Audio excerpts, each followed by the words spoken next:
তুমি যাও পরিচিত। Hello, good morning everyone.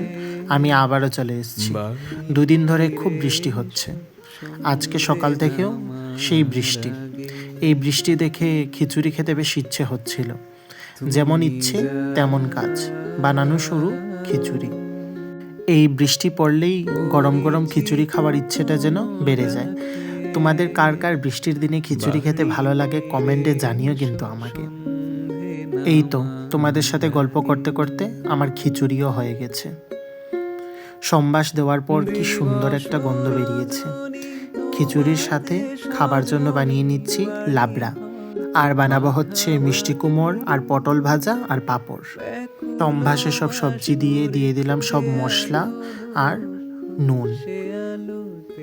নাড়াচাড়া করে চিনি দিয়ে ঢাকা দিয়ে ভালোভাবে সিদ্ধ হয়ে আসলে নামানোর আগে 1 চামচ ঘি দিয়ে নামিয়ে নিলে রেডি লাবড়া। আর বানিয়ে নিচ্ছি মিষ্টি কুমড় আর পটল ভাজা।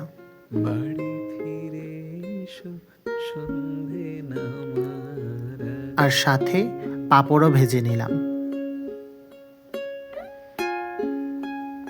খিচুড়ির সাথে ইলিশ মাছ ভাজা খেতে কি যে ভালো লাগে, বাট আজকে ছিল না।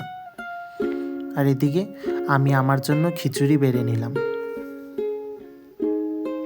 পিসিমণি এসেছিল, পিসিমণিকেও দিয়ে দিলাম খেতে। আর এদিকে মা আর পিসিও খেয়ে নিচ্ছিল।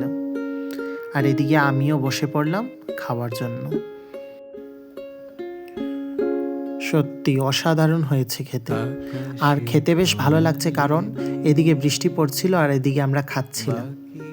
তাই চলো টাটা, দেখা হবে আরও একটি ব্লগে। ভালো থেকো, সুস্থ থেকো, কারণ আমার আরও তো ব্লগ দেখতে হবে তোমাদেরকে। থাকি অবশেষে আকাশে ঘনালে